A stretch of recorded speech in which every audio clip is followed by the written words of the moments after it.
I appreciate you, Shaun, for showing up and speaking to the team. Shaun had been in the company and with working with Vector before I started. When I started, Shaun was already top representative, top team building assistant manager. And it's funny that Shaun talks about his trip to Peru that he has later today, was because one of the things I really noticed and appreciated about Shaun was that every single Vector trip, he was there.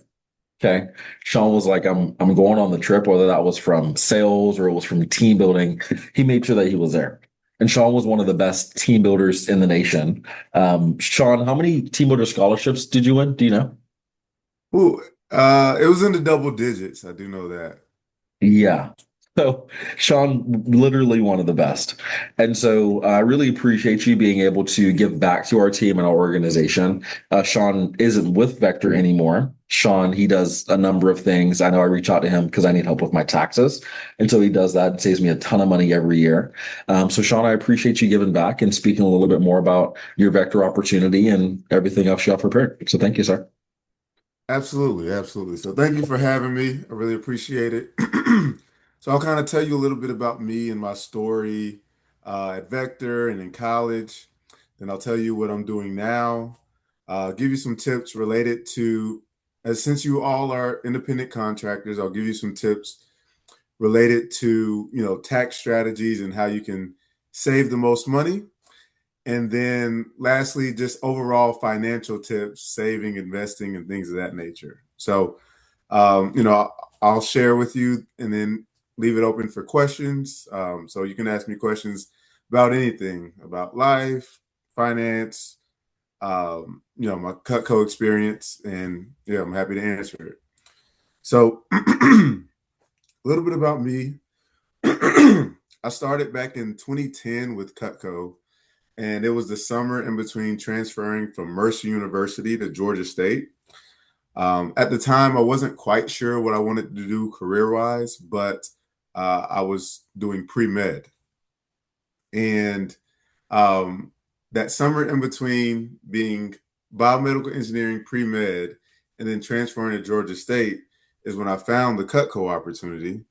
I received a letter in the mail, as well as I got referred to the job, as well as got a letter in the mail. So, two things were happening at once. So, it was meant to be. And even though I changed my major multiple times, I still had the nickname as Dr. Walker. So, to this day, people in Cutco refer to me as Dr. Walker, even though I did not stick with med school or anything of that nature. And I switched to accounting. So as far as my experience within Cutco, so the first year I was a representative, I did well and got into management training. Afterwards, I was selected to be an assistant manager, which we in that year we were one of the best offices in the nation. We did $1 million in business for that summer. And then after that, I was able to run my own office. So I was able to assist and see what it takes to make an office successful. And then the following year, I was able to open up my own office, and I did well. I didn't break any records, but I definitely put a name out for myself that, he handles business and he's a great recruiter. So after that branch summer where I ran my own office, they wanted me to open up for a second time, but I was also interviewing for internships as well, specific to accounting. And so instead of branching for the second time, I got an internship with PwC, also known as PricewaterhouseCoopers, which is one of the top four accounting firms in the world.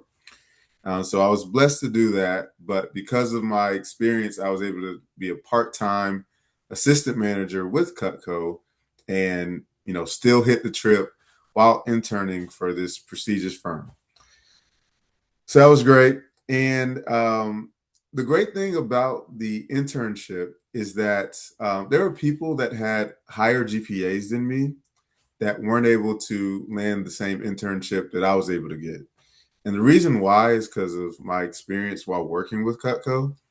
So during the interview, they didn't ask me about, the courses I was taking in college and any specific, accounting questions. They saw on my resume that as a teenager, I ran my own office, ran a profitable business, was responsible for hiring and firing people.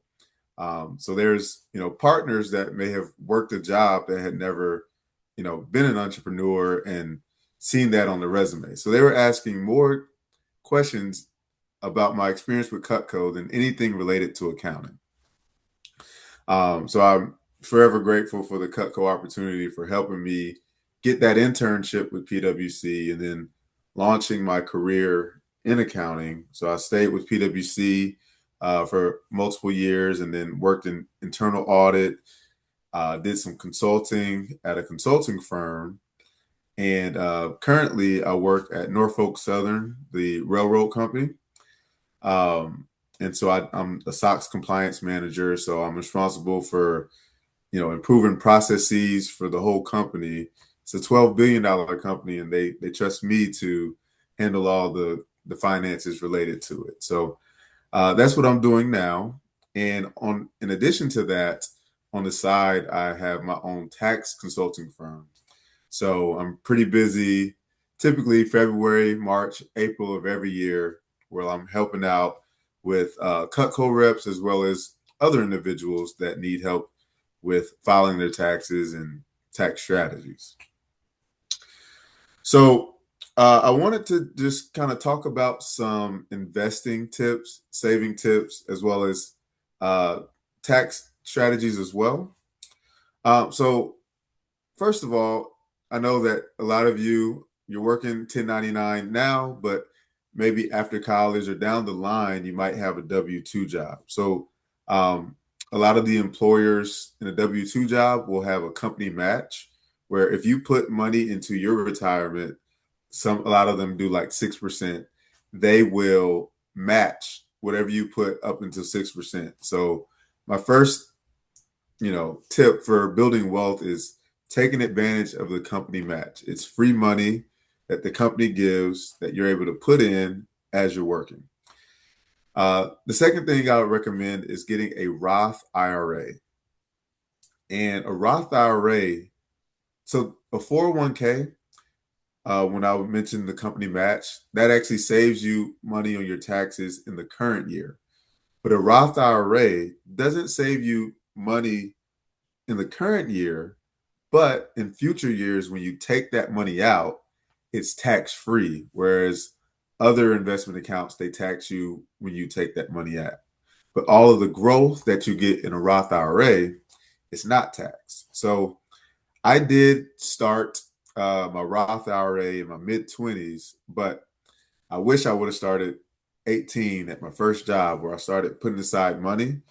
And the reason why it's best to start early is because of the law of compounding interest and the rule of 72. And the way the rule of 72 works is if you can get a 10% return on your money, then you, for example, would take the number 72, divide by 10, and that would mean that it would take 7.2 years to double your money. So the other tip that I have as far as investing is it's not about timing the market, it's about time in the market. So the sooner the better. A lot of people, like if they're a day trader as it relates to stocks, they will try to, time the market, and it's risky. It can work. It might lose the money. But I can say with confidence that with the rule of 72, if you start at 18 and for the next 20, 30 years, you continue to put aside money, every single person in this room will be a millionaire. And then as far as investing tips, you know, research is great, but one thing that I would say as far as, picking stocks to invest in is one, outside of picking a specific company, you can just pick a target date index fund where you can just pick the ideal time you want to retire and the brokerage account will invest the money for you. You can also do specific industry index funds and ETFs. But as far as like picking an actual company, um, what I recommend is whatever you're already doing business with, I recommend, investing in that company. For example, whatever brand your phone or computer is, or whatever car you drive, if they're a publicly traded company and you believe in that brand, that's something that you want to invest in. Now, going down to accounting tips, one thing I would say is get a credit card for all your business expenses. So it makes it easy to track your expenses. So at the end of the year, when you have a professional filing your taxes, or if you want to try to do it on your own, then you'll have all your expenses, and credit card companies typically categorize it so it makes it easier to do so. Also, if you're paying rent or paying money for a dorm room, you do a home office deduction. There's apps like Mile IQ that can all your miles to appointments into the office. You can track that via an app, and at the end of the year, it'll come up with the total amount of miles you did, which is a write-off. So you can write off 0.57 cents per mile, which that write-off is more than gas prices actually cost. Also, you can write off, any meals with your coworkers, your cell phone bill, internet bill, internet bill as well. And then a couple of things just as far as saving and money tips. One key fact that I found out is that the median household savings in America is $8,000. And I know, some of the people in this room will make that amount just this year or this summer alone. And the average household doesn't have $8,000 saved. So one of the things I would recommend from a budgeting standpoint is live below your means. Avoid expensive habits like buying luxury clothes, buying bottles in the club. Uh, if you are of drinking age, I recommend pre-gaming before you get to the establishment. And if you're not of drinking age, then just stick to water. But also, I would say, just create a budget and stick to it. Get used to putting at least 10% of your paycheck, but the goal is to get to 20% of your paycheck set aside where you can save that money. And with Cutco, they have a withholding option where you can just put 20% or 10% aside. So you never see that money, but it's already there for tax purposes, for savings, or whatever you have, whether you're funding your college career or want to save up for a car. Wherever that is, your manager can help you set up a withholding account. And then one thing, as far as investing, like I would say, as far as purchases, like I wouldn't recommend buying a brand new car. I would recommend buying it used because it's a depreciating asset. But like purchasing a house brand new, that's a different story because a house will appreciate in value.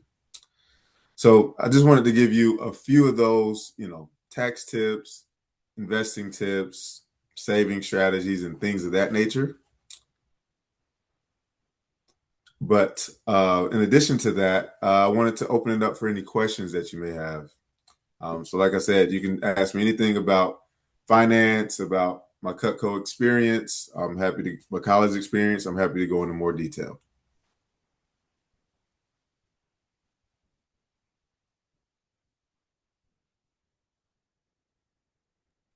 So I have a question that's basically just like following, because I know whenever we're branches and whatnot, we have people that already like categorize like our expenses and whatnot to see like actually what like our gain and losses are. But let's say for instance, like me last summer with all the stuff I had going on, and I was selling at a higher level a little bit once I took a break. So with that, is it just like me going back through and like sorting through the stuff manually on my own? Like, would you recommend me doing that since it's just like my first time doing it and it's not really too advanced and submitting it that way instead of getting someone else to do it? Are you saying as far as bookkeeping, like keeping up with your expenses, or filing your taxes? Filing. Yeah, I mean, as a tax professional, I would recommend having somebody that knows what they're doing to help you with the deductions. Like, for example, if you are a college student Hmm. There's like education credits and deductions that if you try to do it on your own, you might not know how to get those deductions. So overall, I would say get a professional that knows what they're doing. Hmm. Um, but if you want to do it on your own, then it's possible. And I would just say just do the research, make sure you know all the deductions that you can, take advantage of. Got you. And then like keeping track of it, I know that like taking pictures of receipts and whatnot, like the easiest way for it. Is there like any other way to recommend that would be more proficient, or you would say that's just like the best way to do it? Well, taking pictures, I wouldn't say is the most. Basically, I think having a business card that has all the expenses would probably be the easiest way versus taking a picture of the receipt. So that would be my suggestion to just all your expenses that are business related, have that on one card so that at the end of the year, you know the exact totals and the exact categories as well. All right, got you. Thank you. All right, you're welcome. Hi, Sean. I'm Catherine. Hey, Ron had Catherine. mentioned, hi. Ron mentioned you getting like team builder scholarships and winning a lot of trips doing that. Can you explain like that process and how you stayed consistent with it? Absolutely. So, um, at the time, the goal was basically to have 10 personal recruits launch, and then we were able to hit the trip at least for 50%. And if you got 15 and 20, it was like 75% and then free, things of that nature. But what I used was, well, when I first started, it was Facebook. And basically, what I would do is add people in some of the top schools in my territory. So, so I don't know the exact, names of schools in Columbia, but basically, whatever high school I went, my rival school and some of the top schools in the district, I would just add friends on Facebook or Instagram from those schools. And then I would have a goal to send 20 messages a day, basically asking, hey, are you looking for a job this summer? I mean, there's some specific template messages I can send as far as what exactly I sent, but the summary is just saying, hey, I work for a local marketing firm and I was wondering if you're looking for a job this summer. Simple as that. And then from there, um, at first, when I was new, I would just, okay, great. What's your number? And then I would send it to my manager. And then as I got more confident, I would, you know, take that number and essentially say, like, yeah, we can do a phone interview, quick 5-minute phone interview to see if it's a good fit. And so basically, I would just use the PR script, tell them some of the same things I sent in the message that I sent on Instagram or Facebook, tell them that over the phone, and then get them scheduled for an interview. And one of the reasons that I did so well with hitting these trips is just my efficiency numbers. So the goal is to have, 50% show the training, 50%, at least 50% show the training, at least 50% show up to the interviews. And for the people that I messaged, they were showing up at a 70% rate for the interview and then showing up to training at a 60% plus rate to the interview.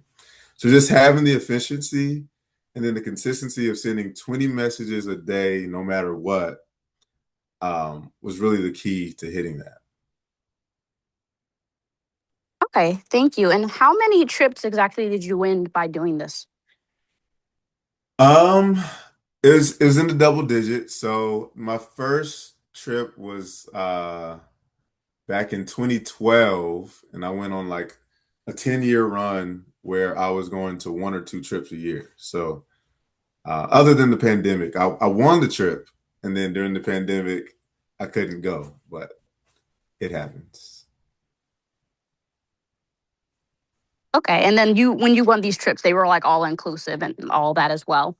Yeah, so I've been to like, Jamaica, Bahamas, Dominican Republic, Puerto Rico. All of these are all-inclusive resorts. I'm going for free. They book your flight, hotel, meals, everything, beverages taken care of, all for free just for sending 20 messages a day.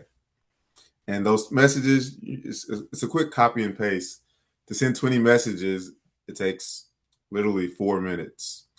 And so if you want to invest 10 minutes of time, you can get out 50 messages and then obviously replied as the responses come in, and then sending the follow-up is really big.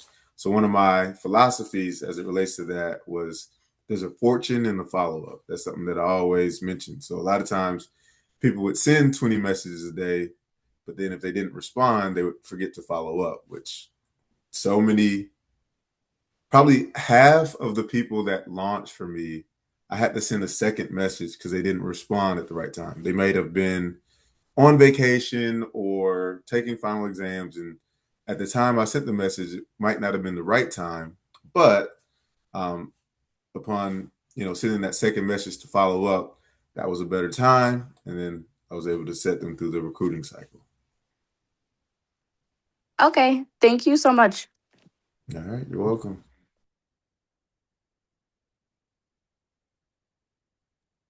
Shaun, I appreciate you, sir. I knew that you were the man, but I didn't realize that you did the thing. So I appreciate you, glazing a little bit. I appreciate you. I appreciate you. Yeah. Yeah, I had good managers just like Ron to coach me and mentor me. So it wasn't all me. It was the people I had around me for sure. Cool. Well, thank you, Shaun. I think we'd love to have you back at some point in time if you're open to it. And yeah, let us know. Let me know if I can do anything for you. Absolutely. I appreciate it. Thank Of you. course. Thanks for having me. Of course. You have a good one. All right. Take care.